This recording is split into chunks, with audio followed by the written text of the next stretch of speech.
New दीप transport ਨੂੰ ਲੈ ਕੇ ਜਿਸ ਢੰਗ ਦਾ ਫੈਸਲਾ ਆਇਆ ਅੱਜ ਉਹ ਪ੍ਰੈਸ ਕਾਨਫਰੰਸ ਵੀ ਕਰਦੇ ਹੋਏ ਨਜ਼ਰ ਆਏ ਕਈ ਤਰ੍ਹਾਂ ਦੇ ਸਵਾਲ ਉਹਨਾਂ ਨੇ ਖੜੇ ਕਰਤੇ ਉਹ ਇਹ ਕਹਿ ਰਹੇ ਨੇ ਕਿ ਪੋਲੀਟੀਕਲ ਵੈਂਡੇਟਾ ਤੁਸੀਂ ਸ਼ੁਰੂ ਕਰ ਦਿੱਤਾ। ਦੇਖੋ 86 ਉਹਨਾਂ ਦੇ ਪਰਮਿਟ ਸੀਗੇ 86 ਪਰਮਿਟਸ ਅਸੀਂ ਪਹਿਲਾਂ ਉਹਨਾਂ ਨੂੰ ਕਿਹਾ ਕਿ ਤੁਸੀਂ ਲੋਕ ਇਹਦੇ ਪੈਸੇ ਭਰੋ ਉਹਨਾਂ ਨੇ ਪੈਸੇ ਨਹੀਂ ਭਰੇ ਉਹਨਾਂ ਨੇ ਇੱਕ ਇੰਸਟਾਲਮੈਂਟ ਦਿੱਤੀ ਫਿਰ ਉਹ ਹਾਈ ਕੋਰਟ ਚਲੇ ਗਏ ਹਾਈ ਕੋਰਟ ਨੇ ਕਿਹਾ ਕਿ ਤੁਸੀਂ ਬਈ ਆਪਣੇ ਪੈਸੇ ਪੂਰੇ ਭਰੋ ਇਹ ਡਿਪਾਰਟਮੈਂਟ ਦੀ ਮਰਜ਼ੀ ਹੈ ਕਿ ਉਹ ਇੰਸਟਾਲਮੈਂਟ ਕਰੇ ਜਾਂ ਨਾ ਕਰੇ ਫਿਰ ਉਹਨਾਂ ਨੇ 20 ਦਿਨ ਅਸੀਂ ਉਹਨਾਂ ਨੂੰ ਟਾਈਮ ਦਿੱਤਾ ਉਹਨਾਂ ਨੇ ਪੈਸੇ ਨਹੀਂ ਭਰੇ ਉਸ ਤੋਂ ਬਾਅਦ ਉਹਨਾਂ ਨੇ 60 ਲੱਖ ਰੁਪਇਆ ਪਹਿਲਾਂ ਤੇ ਅਸੀਂ ਫਿਰ ਉਹਨਾਂ ਦੇ ਪਰਮਿਟ ਰੱਦ ਕਰ ਦਿੱਤੇ ਗਏ 86 ਪਰਮਿਟ ਇਹਨਾਂ ਦੇ 36 ਪਰਮਿਟ ਜਿਹੜੇ ਨੇ ਹੋਰ ਹੈ ਜਿਹੜੇ ਕਿ ਵੈਲਿਡ ਨਹੀਂ ਹੈ ਜਿਹੜੇ ਰੀਨਿਊ ਨਹੀਂ ਸੋ ਅਸੀਂ ਉਹ ਬਿਲਕੁਲ ਨਹੀਂ ਉਹਦੇ ਤੇ ਕੋਈ ਕਾਰਵਾਈ ਅਸੀਂ ਉਹ ਰੱਦ ਹੈ ਤਾਂ ਉਹ ਰੱਦ ਹੈ। ਪੰਜਾਬ ਸਰਕਾਰ ਦੀ ਪੰਜਾਬ ਦੇ ਲੋਕਾਂ ਨੂੰ ਰਾਹਤ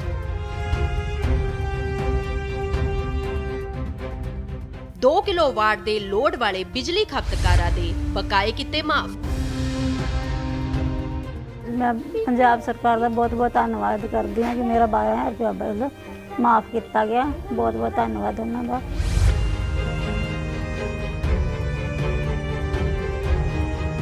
20 ਲੱਖ ਤੋਂ ਵੱਧ ਘਰਾਂ ਨੂੰ ਹੋਇਆ ਲਾਭ। ਪੰਜਾਬ ਸਰਕਾਰ ਨੇ ਜੋ ਵਾਅਦੇ ਕੀਤੇ ਉਹ ਕਰਕੇ ਵਿਖਾਏ ਪੂਰੇ।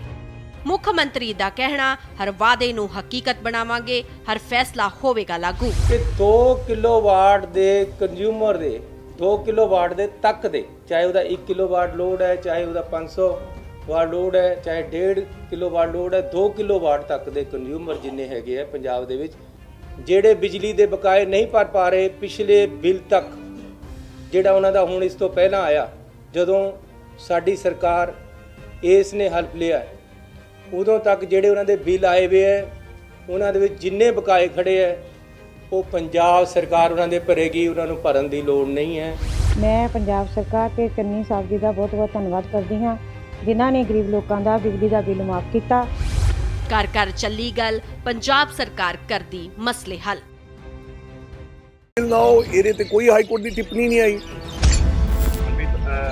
ਸੁਖਬੀਰ ਸਿੰਘ ਬਾਦਲ ਇਹ ਕਹਿ ਰਹੇ ਨੇ ਮੰਤਰੀ ਜੀ ਕਿ ਤੁਸੀਂ ਜਿਹੜੇ ਕਹਿ ਰਹੇ ਸੀ ਕਿ ਔਰਬਿਟ ਤੋਂ ਤਕਰੀਬਨ 12 ਕਰੋੜ ਦਾ ਟੈਕਸ ਭਰਵਾਇਆ ਉਹ ਕਹਿੰਦੇ ਪਰਚੀ ਵਿਖਾ ਦਿਓ ਜਿਹੜਾ ਟੈਕਸ ਅਸੀਂ ਭਰਿਆ ਹੋਏ ਕਹਿੰਦੇ ਅਸੀਂ ਕੋਈ ਟੈਕਸ ਇਹੋ ਜਿਹਾ ਭਰਿਆ ਹੀ ਸੁਖਬੀਰ ਸਿੰਘ ਬਾਦਲ ਦੀ ਗੱਲ ਤੇ ਕੋਈ ਇਤਬਾਰ ਹੈਗਾ ਸੁਖਬੀਰ ਸਿੰਘ ਬਾਦਲ ਨੂੰ ਤੁਸੀਂ ਕਹੋ ਪਰਚੀ ਦਿਖਾ ਦਿਓ ਕਿ ਤੁਸੀਂ ਟੈਕਸ ਕਿੰਨਾ ਭਰਿਆ ਕਿ ਨਹੀਂ ਭਰਿਆ ਬਿਨਾਂ ਪਰਮਿਟ ਤੋਂ ਤੁਹਾਡੀਆਂ ਟੈਕਸ ਤੋਂ ਬਿਨਾਂ ਛੱਡ ਦਿੱਤੀਆਂ ਬੱਸਾਂ ਮੈਂ ਪਰਚੀ ਜਿਹੜੀ ਤੁਸੀਂ ਕਹਿੰਦੇ ਵਿਖਾ ਵੀ ਦਿਆਂਗਾ ਪਰਚੀ ਇੱਕ ਅੱਧੇ ਦਿਨ ਚ ਤੁਹਾਨੂੰ ਸਾਰੀ ਕੰਸੋਲੀਡੇਟ ਕਰਕੇ।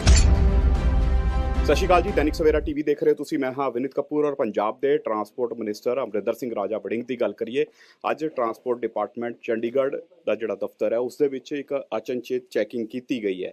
ਇੱਥੇ ਵੜਿੰਗ ਸਾਹਿਬ ਮੌਜੂਦ ਨੇ ਪੰਜਾਬ ਦਾ ਟਰਾਂਸਪੋਰਟ ਵਿਭਾਗ ਦਾ ਦਫ਼ਤਰ ਔਰ ਇੱਥੇ ਚੈਕਿੰਗ ਹੋਈ ਹੈ ਉਸ ਤੋਂ ਬਾਅਦ ਅਧਿਕਾਰੀਆਂ ਦੀ ਇੱਕ ਮੀਟਿੰਗ ਵੀ ਹੋਈ ਹੈ ਗੱਲਬਾਤ ਵੀ ਕਰ ਲੈਣਾ ਸਰ ਅਚਨਚੇਤ ਚੈਕਿੰਗ ਕੀਤੀ ਹੈ ਤੁਸੀਂ ਕੀ ਕੁਝ ਲੱਗਿਆ ਇਸ ਚੈਕਿੰਗ ਦੇ ਵਿੱਚ ਅਚਨਚੇਤ ਚੈਕਿੰਗ ਤੁਸੀਂ ਇਹਨੂੰ ਅਚਨਚੇਤ ਕਹਿ ਲਓ ਜਾਂ ਵੈਸੇ ਕਹਿ ਲਓ ਮੈਂ ਆਇਆ ਸੀ ਐਸਟੀਸੀ ਆਫਿਸ ਤੇ ਥੋੜਾ ਅਟੈਂਡੈਂਸ ਚੈੱਕ ਕੀਤੀ ਥੋੜਾ ਦੇਖਿਆ ਕਿ ਸਟਾਫ ਕਿੱਦਾਂ ਕੰਮ ਕਰ ਰਿਹਾ ਕਿੱਥੇ ਕਰ ਰਿਹਾ ਕਿਹੜੇ ਕਿਹੜੇ ਲੋਕ ਨਹੀਂ ਹਨ ਐਂਡ ਕੀ ਕਮੀਆਂ ਹੈ ਉਹਦੇ ਤੇ ਥੋੜਾ ਜਿਹਾ ਨਜ਼ਰ ਮਾਰੀ ਹੈ ਸਟਾਫ ਦੇ ਵੱਲੋਂ ਜਾਂ ਸ਼ਿਵਾ ਪ੍ਰਸ਼ਾਦ ਜੀ ਨੂੰ ਕੋਈ ਗਾਈਡਲਾਈਨ ਦਿੱਤੀਆਂ ਕਿ ਕੀ ਕਰਨਾ ਸੋ ਬਸ ਗੈਰ ਹਾਜ਼ਰੀ ਮਿਲੀ ਹੈ ਨਹੀਂ ਗੈਰ ਹਾਜ਼ਰੀ ਐਸੀ ਵੈਸੀ ਨਹੀਂ ਜਿਹੜੇ 2-3 ਲੋਕ ਗੈਰ ਹਾਜ਼ਰ ਸੀ ਉਹਨਾਂ ਨੇ ਦੱਸਿਆ ਕਿ ਇਹ ਲੋਕ ਗਏ ਹੋਏ ਨੇ ਕਿਤੇ ਕੰਮ ਤੇ ਆਲਰੇਡੀ ਕਿਤੇ ਕੰਮ ਇਹਨਾਂ ਨੂੰ ਲਗਾਇਆ ਹੋਇਆ ਕੁਝ ਲੋਕ ਕਾਗਜ਼ ਪੱਤਰ ਲੈ ਕੇ ਅੱਗੇ ਗਏ ਨੇ। ਮੰਤਰੀ ਜੀ ਇੱਕ ਟਰਾਂਸਪੋਰਟ ਡਿਪਾਰਟਮੈਂਟ ਦੀ ਜੇਕਰ ਗੱਲ ਕਰੀਏ ਹਾਈ ਕੋਰਟ ਦੀ ਬਾਰ-ਬਾਰ ਟਿੱਪਣੀਆਂ ਆ ਰਹੀਆਂ ਹੁਣ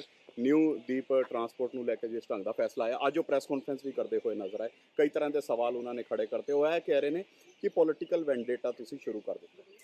ਦੇਖੋ 86 ਉਹਨਾਂ ਦੇ ਪਰਮਿਟ ਸੀਗੇ 86 ਪਰਮਿਟਸ ਅਸੀਂ ਪਹਿਲਾਂ ਉਹਨਾਂ ਨੂੰ ਕਿਹਾ ਕਿ ਤੁਸੀਂ ਲੋਕ ਇਹਦੇ ਪੈਸੇ ਭਰੋ ਉਹਨਾਂ ਨੇ ਪੈਸੇ ਨਹੀਂ ਭਰੇ ਉਹਨਾਂ ਨੇ ਇੱਕ ਇੰਸਟਾਲਮੈਂਟ ਦਿੱਤੀ ਫਿਰ ਉਹ ਹਾਈ ਕੋਰਟ ਚਲੇ ਗਏ ਹਾਈ ਕੋਰਟ ਨੇ ਕਿਹਾ ਕਿ ਤੁਸੀਂ ਬਈ ਆਪਣੇ ਪੈਸੇ ਪੂਰੇ ਭਰੋ ਇਹ ਡਿਪਾਰਟਮੈਂਟ ਦੀ ਮਰਜ਼ੀ ਹੈ ਕਿ ਉਹ ਇੰਸਟਾਲਮੈਂਟ ਕਰੇ ਜਾਂ ਨਾ ਕਰੇ ਫਿਰ ਉਹਨਾਂ ਨੇ 20 ਦਿਨ ਅਸੀਂ ਉਹਨਾਂ ਨੂੰ ਟਾਈਮ ਦਿੱਤਾ ਉਹਨਾਂ ਨੇ ਪੈਸੇ ਨਹੀਂ ਭਰੇ ਉਸ ਤੋਂ ਬਾਅਦ ਉਹਨਾਂ ਨੇ 60 ਲੱਖ ਰੁਪਇਆ ਪਹਿਲਾਂ ਤੇ ਅਸੀਂ ਫਿਰ ਉਹਨਾਂ ਦੇ ਪਰਮਿਟ ਰੱਦ ਕਰ ਦਿੱਤੇ ਗਏ 86 permits because there is a provision act ਦੇ ਤਹਿਤ ਕਿ ਅਗਰ ਕੋਈ ਟੈਕਸ ਨਹੀਂ ਭਰਦਾ ਤਾਂ ਉਹਦੇ ਪਰਮਿਟ ਰੱਦ ਕਰ ਦੇਣੇ ਚਾਹੀਦੇ। ਅਸੀਂ ਉਹ ਰੱਦ ਕਰ ਦਿੱਤੇ। ਜਦੋਂ ਪਰਮਿਟ ਰੱਦ ਕਰ ਦਿੱਤੇ ਗਏ 2-3 ਵਾਰੀ ਸੁਣਵਾਈ ਹੋਈ 15 ਦਿਨ ਉਹਨਾਂ ਦੀਆਂ ਬੱਸਸ ਬੰਦ ਰਹੀਆਂ। ਮਾਨਯੋਗ ਹਾਈ ਕੋਰਟ ਨੇ ਕਿਹਾ ਲਾਸਟ ਵਿੱਚ ਉਹਨਾਂ ਨੂੰ ਪਹਿਲਾਂ ਕੋਈ ਸਟੇ ਨਹੀਂ ਦਿੱਤਾ, ਇੰਟਰਮ ਨਹੀਂ ਦਿੱਤੀ ਕਿ ਅਸੀਂ ਸਹੀ ਸੀ, ਅਸੀਂ ਐਕਟ ਦੇ ਅਧੀਨ ਉਹਨਾਂ ਨੇ ਪੈਸੇ ਨਹੀਂ ਦਿੱਤੇ ਇਸ ਕਰਕੇ ਰੱਦ ਕਰ ਦਿੱਤੇ ਗਏ। ਫਿਰ ਮਾਨਯੋਗ ਹਾਈ ਕੋਰਟ ਨੇ ਕਿਹਾ ਕਿ ਤੁਸੀਂ ਯਾਰ ਇਹਨਾਂ ਨੇ ਪੈਸੇ, ਫਿਰ ਉਹਨਾਂ ਨੇ ਪੈਸੇ ਭਰਵਾ ਕੇ ਫਿਰ ਉਹ ਆਏ ਲੈਂਦੇ ਸਨ ਕਿ ਹੁਣ ਤਾਂ ਅਸੀਂ ਸਾਰੇ ਪੈਸੇ ਭਰ ਦਿੱਤੇ ਗਏ ਨੇ, ਸਾਡੀਆਂ ਬੱਸਸ ਛੱਡ ਦਿੱਤੀਆਂ ਜਾਣ। ਤਾਂ ਹਾਈ ਕੋਰਟ ਨੇ ਕਿਹਾ ਕਿ ਠੀਕ ਹੈ ਅਗਰ ਇਹਨਾਂ ਨੇ ਪੈਸੇ ਭਰ ਦਿੱਤੇ ਗਏ ਨੇ ਤਾਂ ਇਹਨਾਂ ਦੀਆਂ ਬੱਸਾਂ ਛੱਡ ਦਿੱਤੀਆਂ ਜਾਣ। ਅਸੀਂ ਕਹਿ ਰਹੇ ਸੀ ਕਿ ਇਹਨਾਂ ਦੇ ਪਰਮਿਟ ਰੱਦ ਕਰ ਦਿੱਤੇ ਗਏ ਹੈ ਜਦੋਂ ਟੈਕਸ ਨਹੀਂ ਭਰਿਆ, ਪਰ ਹਾਈ ਕੋਰਟ ਨੇ ਕਿਹਾ ਕਿ ਚਲੋ ਛੱਡੋ ਇਸ ਗੱਲ ਨੂੰ, ਤੁਸੀਂ ਇਹਨਾਂ ਦੀ ਟੈਕਸ ਕਰਕੇ ਹੀ ਬੱਸਾਂ ਦੇ ਪਰਮਿਟ ਰੱਦ ਕੀਤੇ ਨਾ। ਅਸੀਂ ਕਿਹਾ ਬਿਲਕੁਲ। ਉਹਨਾਂ ਨੇ ਕਿਹਾ ਕਿ ਚਲੋ ਇਹਨਾਂ ਨੇ ਹੁਣ ਟੈਕਸ ਭਰਤਾ। ਮਾਨਯੋਗ ਹਾਈ ਕੋਰਟ ਦੀ ਅਦਾਲਤ ਉਹਨਾਂ ਨੇ ਕਿਹਾ ਕਿ ਬੱਸੇ ਛੱਡ ਦਿਓ, ਅਸੀਂ ਛੱਡਤੀਆਂ। ਲੇਕਿਨ ਉਹਨਾਂ ਨੇ ਕਿਹਾ ਕਿ ਤੁਸੀਂ ਕਾਨੂੰਨ ਦੇ ਮੁਤਾਬਕ ਕੰਮ ਕਰ ਲਓ। ਇਹਨਾਂ ਦੇ 36 ਪਰਮਿਟ ਜਿਹੜੇ ਨੇ ਹੋਰ ਹੈ ਜਿਹੜੇ ਕਿ ਵੈਲਿਡ ਨਹੀਂ ਹੈ, ਜਿਹੜੇ ਰੀਨਿਊ ਨਹੀਂ ਹੈ। ਸੋ ਅਸੀਂ ਉਹ ਬਿਲਕੁਲ ਨਹੀਂ ਉਹਦੇ ਤੇ ਕੋਈ ਕਾਰਵਾਈ, ਅਸੀਂ ਉਹ ਰੱਦ ਹੈ ਤਾਂ ਉਹ ਰੱਦ ਹੈ। ਸਟਿਲ ਨਾਓ ਇਹਦੇ ਤੇ ਕੋਈ ਹਾਈ ਕੋਰਟ ਦੀ ਟਿੱਪਣੀ ਨਹੀਂ ਆਈ, ਇਸ ਕਰਕੇ ਉਹ ਰੱਦ ਹੀ ਰਹਿਣਗੇ। 86 ਦੇ ਵਿੱਚੋਂ ਜਿਹੜੇ 36 ਜਿਹੜੇ ਪਰਮਿਟ ਨੇ 36 ਕੇ 34 ਤਕਰੀਬਨ ਉਹ ਵੈਲਿਡ ਨਹੀਂ ਹੈ। ਸੋ ਤੁਸੀਂ ਦੱਸੋ ਜਿਹੜੇ ਵੈਲਿਡ ਪਰਮਿਟ ਨਹੀਂ ਉਹਨੇ ਨਹੀਂ ਚੱਲਣੇ ਚਾਹੀਦੇ। ਸੋ ਅੱਜ ਵੀ ਕੋਈ ਹਾਈ ਕੋਰਟ ਨੇ ਸਾਨੂੰ ਕੋਈ ਝਾੜ ਨਹੀਂ ਪਾਈ ਹੈ। ਹਾਈ ਕੋਰਟ ਨੇ ਇਹ ਕਿਹਾ ਯਾਰ ਇਹਨਾਂ ਨੇ ਟੈਕਸ ਭਰਤਾ, ਤੁਸੀਂ ਹੁਣ ਇਹਨਾਂ ਦੀਆਂ ਬੱਸਾਂ ਦੇ ਪਰਮਿਟ ਚਲਾ ਦਿਓ। ਫਿਰ ਹਾਈ ਕੋਰਟ ਦਾ ਜੋ ਹੁਕਮ ਹੈ ਉਹਨਾਂ ਦੇ ਅਨੁਸਾਰ ਅਸੀਂ ਉਹਨਾਂ ਦੀਆਂ ਬੱਸਾਂ ਛੱਡਤੀਆਂ। ਲੇਕਿਨ 36 ਪਰਮਿਟ ਜਿਹੜੇ ਰੀਨਿਊ ਨਹੀਂ ਉਹ ਨਹੀਂ ਛੱਡ ਰਹੇ। ਮੰਤਰੀ ਜੀ ਅੱਜ ਵੀ ਉਹ ਪ੍ਰੈਸ ਕਾਨਫਰੰਸ ਕਰਦੇ ਨਜ਼ਰ ਆਏ। ਉਹ ਕਹਿੰਦੇ ਸਾਡੀਆਂ ਸਾਰੀਆਂ ਬੱਸਾਂ ਜਿਹੜੇ 36 ਤੁਸੀਂ ਜ਼ਿਕਰ ਕਰ ਰਹੇ ਹੋ, ਕਹਿੰਦੇ ਆ ਬੱਸਾਂ ਨਹੀਂ ਛੱਡੀਆਂ ਗਈਆਂ ਔਰ ਇਸ ਨੂੰ ਲੈ ਕੇ ਅਸੀਂ ਫਿਰ ਤੋਂ ਹਾਈ ਕੋਰਟ ਦਾ ਰੁਖ ਕਰ ਸਕਦੇ ਹਾਂ। 100% ਅਸੀਂ ਉਹਨਾਂ ਨੂੰ ਬੱਸਸ ਦੇਣ ਲਈ ਤਿਆਰ ਹਾਂ, ਲੇਕਿਨ ਅਸੀਂ ਕਹਿੰਦੇ ਹਾਂ ਕਿ ਉਹਦੀ ਅੰਡਰਟੇਕਿੰਗ ਦੇਣ। ਅਸੀਂ ਬੱਸਸ ਮਾਨਯੋਗ ਹਾਈ ਕੋਰਟ ਦੇ ਆਰਡਰਾਂ ਦੀ ਕੋਈ ਉਲੰਘਣਾ ਨਹੀਂ ਹੈ, ਅਸੀਂ ਬੱਸਸ ਦੇਣ ਲਈ ਤਿਆਰ ਹਾਂ। ਉਹਨਾਂ ਦੀ ਅੰਡਰਟੇਕਿੰਗ ਕੀ ਬੱਸਸ ਆਪਦੀਆਂ ਲੈ ਜਾਓ, ਨੋ ਪ੍ਰੋਬਲਮ ਐਟ ਆਲ। ਲੇਕਿਨ ਇਹਨਾਂ ਨੂੰ ਅਪਲਾਈ ਕਰਨ ਦੀ ਇਜਾਜ਼ਤ ਨਹੀਂ ਦਿੱਤੀ ਜਾਏਗੀ, ਇਹਨੂੰ ਚਲਾ ਨਹੀਂ ਸਕਦੇ ਜਿੰਨਾ ਚਿਰ ਤੁਹਾਡੇ ਪਰਮਿਟਸ ਵੈਲਿਡ ਨਹੀਂ ਹੁੰਦੇ। ਜਿਹੜੇ ਉਹਨਾਂ ਦੇ ਪਰਮਿਟਸ ਵੈਲਿਡ ਨੇ ਉਹ ਬੱਸਾਂ ਚਲਾ ਸਕਦੇ ਨੇ, ਸਾਨੂੰ ਕੋਈ ਦਿੱਕਤ ਨਹੀਂ, ਉਹ ਛੱਡ ਵੀ ਦਿੱਤੀਆਂ ਗਈਆਂ। ਸੁਖਬੀਰ ਸਿੰਘ ਬਾਦਲ ਇਹ ਕਹਿ ਰਹੇ ਨੇ ਮੰਤਰੀ ਜੀ ਕਿ ਤੁਸੀਂ ਜਿਹੜੇ ਕਹਿ ਰਹੇ ਸੀ ਕਿ ਔਰਬਿਟ ਤੋਂ ਤਕਰੀਬਨ 12 ਕਰੋੜ ਦਾ ਟੈਕਸ ਭਰਵਾਇਆ, ਉਹ ਕਹਿੰਦੇ ਪਰਚੀ ਵਿਖਾ ਦਿਓ ਜਿਹੜਾ ਟੈਕਸ ਅਸੀਂ ਭਰਿਆ ਹੋਏ। ਕਹਿੰਦੇ ਅਸੀਂ ਕੋਈ ਟੈਕਸ ਇਹੋ ਜਿਹਾ ਭਰਿਆ ਹੀ ਨਹੀਂ। ਸੁਖਬੀਰ ਸਿੰਘ ਬਾਦਲ ਦੀ ਗੱਲ ਤੇ ਕੋਈ ਇਤਬਾਰ ਹੈਗਾ? ਸੁਖਬੀਰ ਸਿੰਘ ਬਾਦਲ ਨੂੰ ਤੁਸੀਂ ਕਹੋ ਪਰਚੀ ਦਿਖਾ ਦਿਓ ਕਿ ਤੁਸੀਂ ਟੈਕਸ ਕਿੰਨਾ ਭਰਿਆ ਕਿ ਨਹੀਂ ਭਰਿਆ। ਬਿਨਾਂ ਪਰਮਿਟ ਤੋਂ ਤੁਹਾਡੀਆਂ ਟੈਕਸ ਤੋਂ ਬਿਨਾਂ ਛੱਡ ਦਿੱਤੀਆਂ ਬੱਸਾਂ। ਦੋਨੇ ਗੱਲਾਂ ਉਹਨੂੰ ਹੀ ਪੁੱਛ ਲਓ, ਉਹਨੂੰ ਕਹ ਤੂੰ ਪਰਚੀ ਦਿਖਾ ਦੇ ਭਾਈ। ਉਹ ਪਰਚੀ ਦਿਖਾ ਦੇ ਕਿ ਮੈਂ ਤਾਂ ਇੰਨਾ ਟੈਕਸ ਭਰਿਆ ਹੈ ਜਾਂ ਮੈਂ ਭਰਿਆ ਹੀ ਨਹੀਂਗਾ, ਮੈਂ ਧੱਕੇ ਨਾਲ ਚਲਾ ਲਈਆਂ, ਰਾਜੇ ਵੜਿੰਗ ਤੋਂ ਛੁਡਵਾ ਲਈਆਂ ਬੱਸਾਂ ਜਾਂ ਹਾਈ ਕੋਰਟ ਤੋਂ ਛੁਡਵਾ ਲਈਆਂ, ਬਿਨਾਂ ਟੈਕਸ ਤੋਂ ਛੁਡਵਾ ਲਈਆਂ। ਜਾਂ ਤਾਂ ਉਹ ਕਹੇ ਕਿ ਮੈਂ ਟੈਕਸ ਭਰਿਆ ਨਹੀਂ, ਮੈਂ ਵੈਸੇ ਹੀ ਬੱਸਾਂ ਛੁਡਵਾ ਲਈਆਂ। ਜਾਂ ਉਹ ਪਰਚੀ ਦਿਖਾ ਦੇ, ਮੈਂ ਤਾਂ 12 ਕਰੋੜ 14 ਕਰੋੜ ਕਹਿ ਰਹੇ ਹਾਂ। ਜਾਂ ਉਹ ਪਰਚੀ ਦਿਖਾ ਦੇ ਕਿ ਬਈ ਮੈਂ ਤਾਂ 50 ਲੱਖ ਰੁਪਇਆ ਭਰਿਆ, ਮੈਂ ਭਰਿਆ ਹੀ ਨਹੀਂ ਇੰਨਾ ਟੈਕਸ ਲੈਣਾ ਸੀ, ਟੈਕਸ ਭਰਿਆ। ਜੇ ਕੋਈ 5-10 ਲੱਖ ਦੀ 15 ਲੱਖ ਦੀ ਫਿਗਰ ਇੱਧਰ ਉੱਧਰ ਹੈ, ਉਹਨੂੰ ਇਹ ਕਹੇ ਵਾਰ-ਵਾਰ ਇਹ ਗੱਲ ਕਿਉਂ ਕਹਿੰਦਾ? ਉਹਨੂੰ ਕਹੇ ਬਈ ਪਰਚੀ ਤੂੰ ਦਿਖਾ ਦੇ, ਉਹ ਤਾਂ ਨਹੀਂ ਵਿਖਾਉਂਦਾ। ਮੈਂ ਪਰਚੀ ਜਿਹੜੀ ਤੁਸੀਂ ਕਹਿੰਦੇ ਵਿਖਾ ਵੀ ਦਿਆਂਗਾ ਪਰਚੀ ਇੱਕ ਅੱਧੇ ਦਿਨ ਚ ਤੁਹਾਨੂੰ ਸਾਰੀ ਕੰਸੋਲੀਡੇਟ ਕਰਕੇ, ਕਿਉਂਕਿ ਵੱਖ-ਵੱਖ ਆਰਟੀਆਂ ਕੋਲੇ ਉਹਨੇ ਟੈਕਸ ਭਰਿਆ। ਹਰ ਥਾਂ ਤੇ ਉਹਦੀ ਕੰਪਨੀ ਰਜਿਸਟਰਡ ਹੈ, ਅੱਡ-ਅੱਡ ਕੰਪਨੀਆਂ, ਅੱਡ-ਅੱਡ ਆਰਟੀਐਸ ਕੋਲੇ ਹੈ। ਉਹ ਕੈਲਕੂਲੇਟ ਕਰਕੇ ਅਸੀਂ ਉਹ 14 ਕਰੋੜ ਤੇ 12.5 ਪੌਣੇ 13-14 ਕਰੋੜ ਰੁਪਏ ਦੀ ਫਿਗਰ ਦੱਸੀ ਹੈ। ਤੇ ਅਸੀਂ ਪਰਚੀ ਵੀ ਦੇ ਦਿਆਂਗੇ ਭਾਈ ਸਾਰਿਆਂ ਤੋਂ ਮੰਗਾ ਕੇ, ਪਰ ਤੂੰ ਤਾਂ ਪੈਸੇ ਆਪਦੀ ਮਰਜ਼ੀ ਨਾਲ ਭਰੇ ਹੈ। ਜਿਹੜੇ ਭਰੇ ਤੁਸੀਂ ਦੱਸ ਦਿਓ, ਔਰ ਕਿ ਭਰੇ ਹੀ ਨਹੀਂ ਇਹ ਦੱਸ ਦਿਓ। ਜੇ ਭਰਿਆ ਤਾਂ ਤੂੰ ਦਿਖਾ ਦੇ ਕਿ ਮੈਂ ਤਾਂ ਬਈ 15,000 ਰੁਪਇਆ ਭਰਿਆ, 14 ਕਰੋੜ ਨਹੀਂ ਸੀ। ਤੇ ਮੰਤਰੀ ਜੀ ਅੱਜ ਨਿਊਦੀਪ ਵਾਲੇ ਫਿਰ ਤੁਹਾਨੂੰ ਚੁਣੌਤੀ ਦੇ ਗਏ। ਉਹ ਕਹਿੰਦੇ ਸ਼ੁਰੂ ਦੇ ਵਿੱਚ ਤੇ ਬਥੇਰੀਆਂ ਚੈਕਿੰਗਾਂ ਕੀਤੀਆਂ, ਹੁਣ ਚੈਕਿੰਗਾਂ ਜਿਹੜੀਆਂ ਨੇ ਉਹ ਬੰਦ ਕਰ ਦਿੱਤੀਆਂ ਨੇ। ਕੀ ਰੀਜ਼ਨ ਹੈ? ਕਹਿੰਦੇ ਹੁਣ ਕਿਉਂ ਨਹੀਂ ਚੈਕਿੰਗ ਕਰ? ਕਿਹੜੀ ਚੈਕਿੰਗ? ਮੈਂ ਰੋਜ਼ਾਨਾ ਚੈਕਿੰਗ ਸ਼ੁਰੂ ਕੀ, ਹੁਣ ਮੇਰਾ ਕੰਮ ਰੋਜ਼ਾਨਾ ਦਾ ਹੈ। ਜਿਹੜੀ ਬੱਸ ਅਨਵੈਲਿਡ ਚੱਲੂਗੀ ਉਹ ਬੱਸ ਬਿਲਕੁਲ ਨਹੀਂ ਚੱਲਣ ਦਿਆਂਗਾ। ਸ਼ੁਰੂ ਚ ਚੈਕਿੰਗਾਂ ਨਹੀਂ ਕੀਤੀਆਂ। ਮੈਨੂੰ ਤਾਂ 2 ਮਹੀਨੇ ਹੋਏ ਸ਼ੁਰੂ ਨੂੰ, ਮੈਨੂੰ ਕੋਈ ਕਈ ਸਾਲ ਹੋ ਗਏ ਨੇ। ਜਿਹੜੀਆਂ ਅਨਵੈਲਿਡ ਬੱਸਾਂ ਚੱਲਦੀਆਂ ਸੀ, ਤੁਸੀਂ ਦੇਖੋ ਬੱਸਾਂ ਪਰਮਿਟ ਰੱਦ ਹੋਣ ਦੇ ਬਾਵਜੂਦ ਵੀ ਚੱਲ ਰਹੀਆਂ ਸਨ। ਹੁਣ ਮੈਂ ਅਲਟੀਮੇਟਲੀ ਅਚਨਚੇਤ ਕੋਈ ਹਰ ਬੱਸ ਨੂੰ ਤਾਂ ਦੇਖ ਨਹੀਂ ਰਿਹਾ। ਬੱਸਾਂ ਦੇ ਪਰਮਿਟ ਰੱਦ ਹੋ ਗਏ। ਬਠਿੰਡੇ ਦੇ ਅੰਦਰ 4 ਬੱਸਾਂ ਫਿਰ ਚੱਲ ਰਹੀਆਂ ਸਨ, ਮੈਂ ਫਿਰ ਜਾ ਕੇ ਫੜੀਆਂ, ਰੱਦ ਹੋਣ ਦੇ ਬਾਵਜੂਦ ਵੀ ਫੜ ਰਹੀਆਂ ਸਨ। ਮੇਰੇ ਕਹਿਣ ਦਾ ਮਤਲਬ ਵੈਂਡੇਟਾ ਪੋਲਿਟਿਕਸ ਕਿਤੇ ਨਹੀਂ ਹੈ। ਕਾਨੂੰਨ ਆਪਣਾ ਕੰਮ ਕਰ ਰਿਹਾ, ਕਾਨੂੰਨ ਦੇ ਤਹਿਤ, ਕਾਨੂੰਨ ਦੇ ਦਾਇਰੇ 'ਚ ਰਹਿ ਕੇ ਸਰਕਾਰ ਆਪਣਾ ਕੰਮ ਕਰ ਰਹੀ ਹੈ। ਉਹਨਾਂ ਨੂੰ ਇਹ ਵੈਂਡੇਟਾ ਲੱਗਦਾ ਕਿਉਂਕਿ ਇੱਕ ਹੋਰ ਵੀ ਕਹਾਣੀ ਸਮਝ ਆਈਏ, ਉਹਨਾਂ ਕੋਲ 86 ਪਰਮਿਟ ਨੇ, 86 ਪਰਮਿਟਾਂ ਤੇ 113 ਬੱਸਾਂ ਨੇ, ਯਾਨੀ ਕਿ 37 ਬੱਸਾਂ ਸਰਪਲਸ ਨੇ। ਅਸੀਂ ਇਹ ਵੀ ਹਾਈ ਕੋਰਟ 'ਚ ਗੱਲ ਰੱਖੀ ਹੈ ਕਿ 37 ਬੱਸਾਂ ਕਿੱਥੇ ਚੱਲਦੀਆਂ ਨੇ। ਕੋਈ ਬੰਦਾ ਉਹ ਕਹਿੰਦੇ ਰਿਪਲੇਸਮੈਂਟ ਵਾਸਤੇ ਰੱਖੀਆਂ ਹੈ, ਰਿਪਲੇਸਮੈਂਟ ਵਾਸਤੇ ਬੱਸ ਇੱਕ ਹੁੰਦੀ ਹੈ, 2 ਹੁੰਦੀ ਹੈ, 3 ਹੁੰਦੀ ਹੈ, 30 ਲੱਖ ਰੁਪਏ ਦੀ ਬੱਸ ਹੈ, 37 ਬੱਸਾਂ ਫਾਲਤੂ ਕਿੱਥੇ ਰੱਖਦੇ। ਉਹ 37 ਵੀ ਚੱਲ ਰਹੀਆਂ ਸਨ, ਅੱਜ ਤੱਕ ਉਹ ਚੱਲਦੀਆਂ ਰਹੀਆਂ। ਸੋ ਹੁਣ ਇਸ ਗੱਲ ਦੀਆਂ ਮਿਰਚਾਂ ਲੱਗਦੀਆਂ, ਮੈਂ 37 ਬੱਸਾਂ ਜਿਨ੍ਹਾਂ ਦੇ ਪਰਮਿਟ ਨਹੀਂ, 1 ਬੱਸ 1 ਪਰਮਿਟ, ਫਲੀਟ ਹੀ 113 ਬੱਸਾਂ ਦੀ ਹੈ। ਜੇ 86 ਪਰਮਿਟ ਹੈ, ਉਹ 37 ਬੱਸਾਂ ਕਿੱਥੇ ਹੈ, ਕਿੱਥੇ ਚਲਾ ਰਹੇ ਸਾਨੂੰ 37 ਬੱਸਾਂ? ਘਰੇ ਤਾਂ ਖੜੀਆਂ ਨਹੀਂ ਸੀ, ਉਹ ਚੱਲ ਹੀ ਰਹੀਆਂ ਸਨ, ਲੇਕਿਨ ਕਿਸੇ ਨੇ ਗੌਰ ਨਹੀਂ ਫਰਮਾਇਆ। ਸਰਕਾਰਾਂ ਆਪਣੀਆਂ ਸਨ, ਲੋਕਾਂ ਨੂੰ ਪੈਸੇ ਦਿੰਦੇ ਸਨ, ਚਲਾਈ ਜਾਂਦੇ ਸੀ, ਉਹ ਨਹੀਂ ਚੱਲਣ ਦੇ ਰਿਹਾ। ਮੈਂ ਬਿਲਕੁਲ ਕਿਸੇ ਹਾਈ ਕੋਰਟ ਨੇ ਨਹੀਂ ਕਿਹਾ ਮੈਨੂੰ ਕਿ ਉਹ ਬੱਸਾਂ ਚੱਲਣਗੀਆਂ, ਬਿਲਕੁਲ ਹਾਈ ਕੋਰਟ ਨੇ ਨਹੀਂ ਕਿਹਾ ਕਿ ਜਿਹੜੀਆਂ ਰੀਯੂਨੀਅਨ ਪਰਮਿਟਸ ਉਹ ਚੱਲਣਗੇ। ਪਰ ਅੱਜ ਮੈਂ ਇਹ ਵੀ ਦੱਸ ਦਿਆਂ, ਮੇਰਾ ਖਿਆਲ ਆਰਡਰ ਜਿਹੜਾ ਹੈ ਉਹ ਵਿਡਰੋ ਕਰ ਲਿਆ ਗਿਆ ਹਾਈ ਕੋਰਟ ਨੇ ਕਿ ਉਹਦੇ ਤੇ ਹੋਰ ਕੋਈ ਟਿੱਪਣੀ ਦੇਣੀ ਬਾਕੀ ਹੈ। ਮੇਰਾ ਖਿਆਲ ਉਹਨੂੰ ਵਾਪਸ ਲੈ ਲਿਆ ਗਿਆ, ਜੋ ਮੈਨੂੰ ਇਨਫੋਰਮੇਸ਼ਨ ਆਈ। ਉਹ ਕਹਿ ਰਹੇ ਨੇ ਕਿ ਜਿਸ ਢੰਗ ਦੇ ਨਾਲ ਤੁਹਾਡੀ ਕਾਰਵਾਈ ਸੀ, ਉਹਨਾਂ ਨੇ ਸਵਾਲ ਤੁਹਾਡੀ ਕਾਰਵਾਈ ਨੂੰ ਲੈ ਕੇ ਖੜੇ ਕੀਤੇ ਔਰ ਜਿਸ ਢੰਗ ਨਾਲ ਉਹ ਹੁਣ ਵੀ ਚੁਣੌਤੀ ਦਿੰਦੇ ਨਜ਼ਰ ਆਏ ਨੇ। ਲੇਕਿਨ ਓਵਰਆਲ ਜੇਕਰ ਗੱਲ ਕਰੀਏ ਅੱਜ ਜੀ ਤੁਹਾਡੀ ਜਿਹੜੀ ਡਿਪਾਰਟਮੈਂਟ ਦੀ ਤਰਫ ਗੌਰ ਕਰ ਲੈਣੇ, ਕਿਉਂਕਿ ਅੱਜ ਜਿਹੜੀ ਆ ਚੈਕਿੰਗ ਹੋਈ ਹੈ, ਇਸ ਦੇ ਵਿੱਚ ਹੁਣ ਕੀ ਡਾਇਰੈਕਸ਼ਨਸ ਨੇ ਡਿਪਾਰਟਮੈਂਟ ਦੇ ਅਧਿਕਾਰੀਆਂ ਨੂੰ, ਡਿਪਾਰਟਮੈਂਟ ਨੂੰ, ਕਿਉਂਕਿ ਅੱਜ ਪ੍ਰੋਟੈਸਟ ਵੀ ਵੇਖਣ ਨੂੰ ਮਿਲਿਆ, ਕਰਮਚਾਰੀ ਅੱਜ ਹੜਤਾਲ ਕਰਦੇ ਵੀ ਨਜ਼ਰ ਆਏ। ਕਿਤੇ ਨਿਊਸੈਂਸ ਵੀ ਟੋਲਰੇਟ ਨਹੀਂ ਹੋਏਗੀ, ਆਈਦਰ ਇਨ ਬੱਸਸ ਆਈਦਰ ਇਨ ਡਿਪਾਰਟਮੈਂਟ। ਅੱਜ ਐਸਟੀਸੀ ਦਾ ਆਫਿਸ ਇਸੇ ਕਰਕੇ ਚੈੱਕ ਕਰਦਾ, ਨਿਊਸੈਂਸ ਕਿਤੇ ਵੀ ਟੋਲਰੇਟ ਨਹੀਂ ਕੀਤੀ ਜਾਏਗੀ। ਜਿਹੜੀਆਂ ਬੱਸਾਂ ਮੈਂ ਚੈਕਿੰਗ ਕੀਤੀਆਂ ਭਾਈ ਸਾਹਿਬ, ਉਹਨਾਂ ਨੂੰ ਇਹ ਦੱਸਣਾ ਚਾਹੁੰਦਾ ਹੈ ਔਰ ਲੋਕਾਂ ਨੂੰ ਦੱਸਣਾ ਚਾਹੁੰਦਾ ਹੈ, ਅੱਜ 1 ਕਰੋੜ 27 ਲੱਖ ਰੁਪਏ ਦਾ ਮੁਨਾਫਾ ਡੇਲੀ ਦਾ ਹੋ ਗਿਆ ਹੈ, ਨਾਟ 1 ਕਰੋੜ 4 ਲੱਖ, ਹੋਰ ਵੱਧ ਗਿਆ ਹੈ। This is all due to the checking. ਜੇ ਬੱਸਾਂ ਦਬੋਚ ਲਈਆਂ ਗਈਆਂ, ਨਜਾਇਜ਼ ਬੱਸਾਂ ਚੱਲਦੀਆਂ, ਤੇ ਇਸੇ ਕਰਕੇ 1 ਕਰੋੜ 27 ਲੱਖ ਰੁਪਇਆ ਡੇਲੀ ਦਾ ਰੈਵਨਿਊ ਵੱਧ ਗਿਆ। ਸੋ ਮੇਰੇ ਕੋਲ ਕੋਈ ਜਾਦੂ ਦੀ ਛੱਟੀ ਨਹੀਂ, ਇਸ ਕਰਕੇ ਮੈਂ ਚੈੱਕ ਕਰ ਰਿਹਾ। ਤੇ ਕਈ ਵਾਰੀ ਜ਼ਰੂਰੀ ਨਹੀਂ ਕਿ ਮੈਂ ਬੱਸ ਚੈੱਕ ਕਰਾਂ ਤਾਂ ਤਾਦੀ ਹੈ, ਸ਼ੇਰ ਦਾ ਵੈਸੇ ਹੀ ਡਰ ਹੋਣਾ ਚਾਹੀਦਾ, ਬੇਬੀ ਫਿਰ ਰਿਹਾ ਘੁੰਮ ਰਿਹਾ, ਪਾਸੇ ਹੋ ਜਾਓ। ਸੋ ਕੋਈ ਚੈਕਿੰਗ ਦੇ ਨਾਲ ਨਹੀਂ, ਤੁਸੀਂ ਲਿਆਓ ਖਾ ਬਸ, ਉਹਨਾਂ ਨੂੰ ਕਹੋ ਕੋਈ ਚਲਾ ਕੇ ਖਾਓ। ਜਿਹੜੀ ਤੁਸੀਂ ਦੂਸਰੀ ਗੱਲ ਕਹਿ ਰਹੇ ਹੋ, what do you say, department ਔਰ ਜਿਹੜੀ ਸਟ੍ਰਾਈਕ ਵੇਖਣ ਨੂੰ ਮਿਲੀ, ਸਟ੍ਰਾਈਕ ਦੀ ਗੱਲ ਹੈ। ਅਸੀਂ ਸਟ੍ਰਾਈਕ ਵਾਲਿਆਂ ਨੂੰ ਕਿਹਾ ਕਿ ਤੁਹਾਡੀ ਤਨਖਾਹ ਦੇ ਵਿੱਚ ਵਾਧਾ ਕੀਤਾ, 30% 4500 ਰੁਪਏ ਇੱਕ ਡਰਾਈਵਰ ਕੰਡਕਟਰ ਦੀ ਤਨਖਾਹ 'ਚ ਅਸੀਂ ਵਾਧਾ ਕੀਤਾ, 5% ਇਨਕਰੀਮੈਂਟ ਦੀ ਗੱਲ ਕੀਤੀ। ਅਸੀਂ ਉਹਨਾਂ ਨੂੰ ਪੱਕੇ ਹੋਣ ਦੀ ਵੀ ਗੱਲ ਕਰ ਰਹੇ ਹਾਂ। ਮੇਰਾ ਪਰਿਵਾਰ ਹੈ, ਉਹ ਮੇਰੇ ਭਰਾ ਨੇ, ਉਹ ਲੋਕ, ਉਹਨਾਂ ਦੀ ਪੱਕਿਆਂ ਦੀ ਵੀ ਗੱਲ ਕਰ ਰਹੇ ਹਾਂ। ਬਟ ਸਰਕਾਰ ਨੇ ਪਾਲਿਸੀ ਬਣਾਉਣੀ ਹੈ, ਕੈਬਨਿਟ ਨੇ ਬਣਾਉਣੀ ਹੈ, ਮੈਂ ਇਕੱਲਾ ਤਾਂ ਬਣਾ ਨਹੀਂ ਸਕਦਾ। ਅਸੀਂ ਉਹਨਾਂ ਦਾ ਪੱਖ ਰੱਖਿਆ। ਇਸ ਦੇ ਬਾਵਜੂਦ ਹੀ ਸਾਡੀਆਂ ਜਿਹੜੀਆਂ ਇਹ ਆਰਗੇਨਾਈਜੇਸ਼ਨ ਹੈ PRTC ਪਨਬਸ, ਉਹਨਾਂ ਨੇ ਉਹ ਜਿਹੜਾ 36000 ਮੁਲਾਜ਼ਮ ਪੱਕਾ ਕੀਤਾ ਉਹਦੇ ਤੋਂ ਬਾਹਰ ਰੱਖਿਆ ਗਿਆ। ਅਸੀਂ ਲੇਕਿਨ ਇਹਨਾਂ ਦਾ ਇੱਕ ਅੱਧੇ ਦਿਨ ਦੇ ਵਿੱਚ ਅਸੀਂ ਕੈਬਨਿਟ ਦੇ ਵਿੱਚ ਲੈ ਕੇ ਜਾ ਰਹੇ ਸੀ ਕਿ ਭਾਈ ਇਹਨਾਂ ਨੂੰ ਪੱਕਾ ਕੀਤਾ ਜਾਵੇ ਬਾਈ ਹੁੱਕ ਐਂਡ ਕਰੁਕ। ਅਸੀਂ ਆਪਦੇ ਨਹੀਂ ਆਪਦਾ ਨਿਭਾ ਰਹੇ ਸਾਂ ਫਰਜ਼, ਲੇਕਿਨ ਉਹਨਾਂ ਨੇ ਕਿਹਾ ਕਿ ਨਹੀਂ ਸਰ ਸਟ੍ਰਾਈਕ ਤੇ ਕਰਾਂਗੇ। ਅਸੀਂ ਕਿਹਾ ਸਟ੍ਰਾਈਕ ਤੁਸੀਂ ਕਰ ਸਕਦੇ ਹੋ, ਲੇਕਿਨ ਸਟ੍ਰਾਈਕ ਮੇਰੀ ਬੱਸ ਨਹੀਂ ਰੁਕੇਗੀ। ਔਰ 40% 50% ਮੈਨੂੰ ਰਿਪੋਰਟ ਆਈ ਹੈ ਕਿ ਆਪਰੇਸ਼ਨ ਸਾਡੀਆਂ ਬੱਸਿਸ ਚੱਲਦੀਆਂ ਰਹੀਆਂ, ਜਿਹੜੀਆਂ ਕਿ ਚਲਾਈਆਂ PRTC ਦੇ ਔਰ ਪਨ ਬੱਸ ਨੇ ਸਟ੍ਰਾਈਕ ਦੇ ਬਾਵਜੂਦ ਵੀ।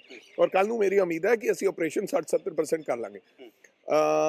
ਉਹਨਾਂ ਨੂੰ ਸਟ੍ਰਾਈਕ ਕਰਨ ਦਾ ਹੱਕ ਹੈ, ਸਟ੍ਰਾਈਕ ਉਹ ਕਰ ਸਕਦੇ ਨੇ, ਲੇਕਿਨ ਬੱਸਿਸ ਨੂੰ ਨਹੀਂ ਕੋਈ ਰੋਕ ਸਕਦਾ। ਬੱਸਿਸ ਸਾਡੀਆਂ ਚੱਲਦੀਆਂ ਰਹਿਣੀਆਂ। ਜੇਕਰ ਬੱਸਿਸ ਰੁਕਦੀਆਂ ਹੋਈਆਂ ਨਜ਼ਰ ਆਈਆਂ ਤੇ ਫਿਰ ਕੀ ਤਿਆਰੀ? ਅਗਰ ਕੋਈ ਜ਼ਬਰਦਸਤੀ ਬੱਸ ਨੂੰ ਰੋਕਣ ਦੀ ਕੋਸ਼ਿਸ਼ ਕਰੇਗਾ ਤਾਂ ਜੋ ਬਣਦੀ ਕਾਰਵਾਈ ਔਰ ਕੀਤੀ ਜਾਏਗੀ। ਬਿਲਕੁਲ ਮੈਂ, ਕਿਉਂਕਿ ਅਗਰ ਉਹ 2000 ਮੁਲਾਜ਼ਮ ਪਰੇਸ਼ਾਨ ਹੈ ਤਾਂ ਹਜ਼ਾਰਾਂ ਪੈਸੇਂਜਰ ਪਰੇਸ਼ਾਨ ਨਹੀਂ ਪੰਜਾਬ ਦਾ ਮੈਂ ਕਰ ਸਕਦਾ। ਹਾਂ, ਉਹ ਡਿਮਾਂਡਸ ਤੇ ਧਰਨਾ ਲਾਓ, ਪਰ ਇਹਦਾ ਮਤਲਬ ਇਹ ਨਹੀਂ ਹੈ ਕਿਸੇ ਦੀ ਤੁਸੀਂ ਬੱਸ ਖੋਲੋ, ਤੋੜ ਦਿਓ, ਭੰਨ ਦਿਓ, ਗੇਟ ਬੰਦ ਕਰ ਦਿਓ, ਇਦਾਂ ਨਹੀਂ ਚੱਲਣ ਦਿਆਂਗੇ। ਬਿਲਕੁਲ। ਇੱਕ ਆਖਰੀ ਸਵਾਲ ਮਾਫੀਆ ਨੂੰ ਲੈ ਕੇ, ਅੱਜ ਇੱਕ ਪ੍ਰੈਸ ਕਾਨਫਰੰਸ ਦੇ ਵਿੱਚ ਆ ਸ਼ਬਦ ਨਿਕਲਿਆ ਕਿ ਟਰਾਂਸਪੋਰਟ ਮਾਫੀਆ ਕੀ ਹੁੰਦਾ ਹੈ, ਮਾਫੀਆ ਸ਼ਬਦ ਕਿਉਂ ਵਰਤਿਆ ਜਾਂਦਾ ਹੈ? ਅੱਜ ਨਿਊ ਦੀਪ ਵਾਲੇ ਆਏ ਕਹਿੰਦੇ ਨਜ਼ਰ ਆਏ ਕਿ ਕਿਉਂ ਸਾਡੇ ਨਾਲ ਮਾਫੀਆ ਸ਼ਬਦ ਜੋੜਿਆ ਜਾਂਦਾ ਹੈ।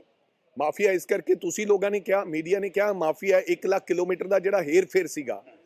ਤੁਸੀਂ ਕੋਰਟ ਦੀ ਗੱਲ ਕੋ ਕਹਿੰਦੇ ਹੈ 1 ਲੱਖ ਕਿਲੋਮੀਟਰ। ਜਸਟਿਸ ਸੂਰਿਆਕਾਂਤ ਦਾ ਫੈਸਲਾ ਜਿਨ੍ਹਾਂ ਨੇ ਲਾਗੂ ਨਹੀਂ ਹੋਣ ਦਿੱਤਾ, ਜਿਨ੍ਹਾਂ ਨੇ ਸੁਪਰੀਮ ਕੋਰਟ ਦਾ ਫੈਸਲਾ ਲਾਗੂ ਨਹੀਂ ਹੋਣ ਦਿੱਤਾ, 9.5 ਸਾਲ, ਕਿੰਨੇ ਪਾਵਰਫੁਲ ਲੋਕ ਹੋਣਗੇ। ਅਸੀਂ ਤਾਂ ਹਾਈ ਕੋਰਟ ਦਾ ਫੈਸਲਾ ਆਇਆ, ਅਸੀਂ ਲਾਗੂ ਕਰਤਾ। ਜਸਟਿਸ ਸੂਰਿਆਕਾਂਤ ਦਾ ਜਿਹੜਾ ਐਕਸਟੈਂਸ਼ਨ ਦਾ 1 ਲੱਖ ਕਿਲੋਮੀਟਰ ਦਾ ਫੈਸਲਾ ਸੀਗਾ, ਉਹ ਲਾਗੂ ਨਹੀਂ ਹੋਣ ਦਿੱਤਾ ਗਿਆ ਸੀ। ਅਸੀਂ ਆ ਕੇ ਉਹ ਆਰਡਰ ਪਾਸ ਕੀਤਾ। ਸਪੀਕਿੰਗ ਆਰਡਰ ਪਾਸ ਕਰਨ ਤੋਂ ਬਾਅਦ ਉਹ ਹਾਈ ਕੋਰਟ 'ਚ ਗਏ। ਹਾਈ ਕੋਰਟ ਨੇ ਉਹਨਾਂ ਨੂੰ ਕਿਹਾ ਕਿ ਤੁਸੀਂ ਸਟਾਰਟ ਜਾਓ। ਸਟਾਰਟ ਦੇ ਵਿੱਚ ਉਹਨਾਂ ਨੇ ਆਪਦੇ ਸਟੇ ਮਿਲਿਆ ਉਹਨਾਂ ਨੂੰ। ਅਸੀਂ ਫਿਰ ਹਾਈ ਕੋਰਟ ਗਏ ਕਿ ਇਹਦਾ ਫੈਸਲਾ ਟਾਈਮ ਬਾਉਂਡ ਹੋਣਾ ਚਾਹੀਦਾ। ਉਹ ਟਾਈਮ ਬਾਉਂਡ ਹੋ ਗਿਆ 43 ਪੇਜਾਂ ਦਾ। ਉਹ ਤਾਂ ਦੱਸਿਆ ਨਹੀਂ ਉਹਨਾਂ ਨੇ, ਉਹ ਨਹੀਂ ਦੱਸਿਆ।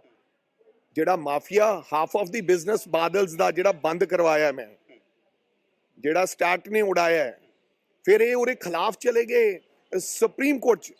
ਇਹਨਾਂ ਨੇ SLP ਫਾਈਲ ਕਰਤੀ ਕਿ ਜਿਹੜਾ ਹਾਈ ਕੋਰਟ ਨੇ ਕਿਹਾ ਕਿ 15 ਦਿਨਾਂ 'ਚ ਹੋਣਾ ਚਾਹੀਦਾ, ਇਹ ਗਲਤ ਕਿਹਾ ਹੈ।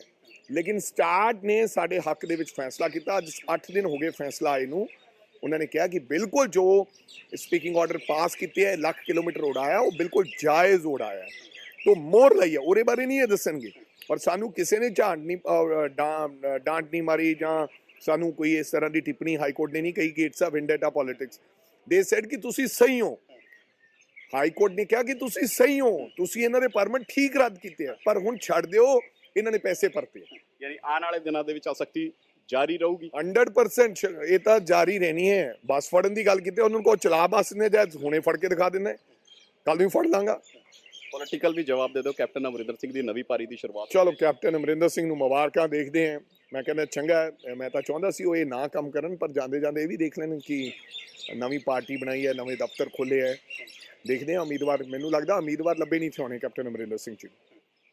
ਬਿਲਕੁਲ ਦੇਖੋ, ਅਮਰਿੰਦਰ ਸਿੰਘ ਰਾਜਾ ਵੜਿੰਗ ਟਰਾਂਸਪੋਰਟ ਮਿਨਿਸਟਰ, ਅੱਜ ਇਹਨਾਂ ਨੇ ਅਚਨਚੇਤ ਇੱਕ ਚੈਕਿੰਗ ਕੀਤੀ ਹੈ ਟਰਾਂਸਪੋਰਟ ਡਿਪਾਰਟਮੈਂਟ ਦੇ ਦਫ਼ਤਰ ਦੇ ਵਿੱਚ। ਆ ਚੈਕਿੰਗ ਹੋਈ ਔਰ ਇਸ ਵੇਲੇ ਜਿਸ ਢੰਗ ਦੀਆਂ ਤੁਹਾਨੂੰ ਤਸਵੀਰਾਂ ਵੀ ਵਿਖਾ ਰਹੇ ਹਾਂ, ਸ਼ਾਮ ਦਾ ਟਾਈਮ ਹੈ, ਤਕਰੀਬਨ 4 ਵਜੇ ਦੇ ਆਸ-ਪਾਸ ਅਚਨਚੇਤ ਚੈਕਿੰਗ ਜਿਹੜੀ ਹੈ ਉਹ ਇੱਥੇ ਸ਼ੁਰੂ ਹੋਈ ਸੀ ਔਰ ਹੁਣ ਆ ਚੈਕਿੰਗ ਜਿਹੜੀ ਹੈ ਖਤਮ ਹੋ ਚੁੱਕੀ ਹੈ। ਤਸਵੀਰਾਂ ਤੁਹਾਨੂੰ ਦਿਖਾ ਰਹੇ ਹਾਂ। ਅਮਰਿੰਦਰ ਸਿੰਘ ਰਾਜਾ ਵੜਿੰਗ ਜਿਹੜੇ ਨੇ ਉਹ ਇਹ ਕਹਿੰਦੇ ਹੋਏ ਨਜ਼ਰ ਆਏ ਨੇ ਕਿ ਕਿਸੇ ਵੀ ਤਰ੍ਹਾਂ ਦੀ ਨਿਊਸੈਂਸ ਜਿਹੜੀ ਹੈ ਉਹ ਬਰਦਾਸ਼ਤ ਨਹੀਂ ਕੀਤੀ ਜਾਊਗੀ, ਨਿਊਸੈਂਸ ਨਹੀਂ ਬਰਦਾਸ਼ਤ ਕੀਤੀ ਜਾਊਗੀ। ਇਸ ਤੋਂ ਇਲਾਵਾ ਕਰਮਚਾਰੀਆਂ ਦੀ ਜਿਹੜੀ ਹੜਤਾਲ ਚੱਲ ਰਹੀ ਹੈ ਉਸ ਨੂੰ ਵੀ ਲੈ ਕੇ ਇਹਨਾਂ ਨੇ ਸਪਸ਼ਟ ਲਫ਼ਜ਼ਾਂ ਦੇ ਵਿੱਚ ਕਿਹਾ ਕਿ ਉਹਨਾਂ ਦੀ ਜਿਹੜੀ ਪ੍ਰੋਬਲਮਸ ਹੈ ਉਸ ਨੂੰ ਹੱਲ ਕਰਨ ਦੀ ਕੋਸ਼ਿਸ਼ ਕੀਤੀ ਜਾਊਗੀ। ਵੇਖਣ ਵਾਲੀ ਗੱਲ ਰਹੇਗੀ। ਹਾਲਾਂਕਿ ਜਿਸ ਢੰਗ ਦੇ ਨਾਲ ਅੱਜ ਨਿਊਦੀਪ ਟਰਾਂਸਪੋਰਟ ਦੀ ਤਰਫੋਂ ਜਿਹੜੇ ਬਿਆਨ ਦਿੱਤੇ ਗਏ ਨੇ ਉਸ ਪਰ ਪਲਟਵਾਰ ਕੀਤਾ ਹੈ ਔਰ ਇਹ ਵੀ ਕਿਹਾ ਹੈ ਕਿ 36 ਬੱਸਾਂ ਦਾ ਜਿਹੜੇ ਉਹ ਜ਼ਿਕਰ ਕਰ ਰਹੇ ਨੇ, ਉਹਨਾਂ ਦੇ ਜਿਹੜੇ ਪਰਮਿਟ ਨੇ ਐਕਸਪਾਇਰ ਹੋ ਚੁੱਕੇ ਨੇ, ਇਸ ਕਰਕੇ ਉਹਨਾਂ ਨੂੰ ਨਹੀਂ ਛੱਡਿਆ ਜਾ ਰਿਹਾ। ਹੋਰ ਵੀ ਕਈ ਵੱਡੀਆਂ ਗੱਲਾਂ ਆਖੀਆਂ ਨੇ। ਵੇਖਣ ਵਾਲੀ ਗੱਲਾਂ ਰਹਿਣਗੀਆਂ ਕਿ ਇਹਨਾਂ ਦੀ ਇਨ ਗੱਲਾਂ ਦਾ ਜਵਾਬ ਇਹਨਾਂ ਨੂੰ ਨਿਊਦੀਪ ਦੀ ਗੱਲ ਕਰੀਏ ਜਾਂ ਹੋਰ ਜਿਹੜੀ ਟਰਾਂਸਪੋਰਟਾਂ ਨੇ ਪੰਜਾਬ ਦੀਆਂ ਪ੍ਰਾਈਵੇਟ, ਉਹ ਕਿਸ ਢੰਗ ਦੇ ਨਾਲ ਇਹਨਾਂ ਨੂੰ ਜਵਾਬ ਦਿੰਦੇ ਹੋਏ ਨਜ਼ਰ ਆਉਣਗੇ। कैमरामैन आनंद दे नाल Vineet Kapoor, Dainik Savera TV, Chandigarh.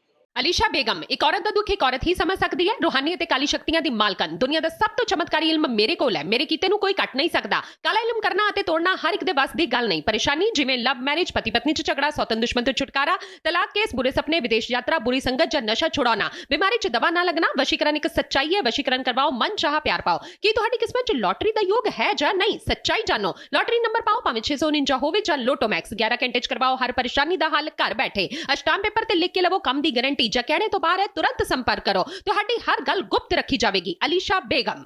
World famous बाबा सलीम खान 21 बार गोल्ड मेडलिस्ट। सारियां थावां तो निराश अते मायूस होने वाले एक बार फोन जरूर करो, जिवें चाहोगे उवें होएगा। It's my promise, immediately result, open challenge. इल्मां दे माहिर A to Z समस्यावां दा फोन ते घर बैठे करवाओ हल। वशीकरण अते मुठ करनी, लव मैरिज, सौतन अते दुश्मन तो छुटकारा, पक्का काम पक्का हल, 101% गारंटी, अष्टाम पेपर समेत। सब तो पहला काम करन दा वादा, नौकरी, प्रमोशन, कारोबार च परेशानी, घर च झगड़ा, कोर्ट केस, तलाक, प्रॉपर्टी झगड़ा, पति पत्नी च अनबन, जादू टोना, मनमोहनी वशीकरण करवाओ जां तोड़वाओ, रुस्से नूं मनाउणा। हुणे कॉल करो बाबा सलीम खान 98 199 37 467।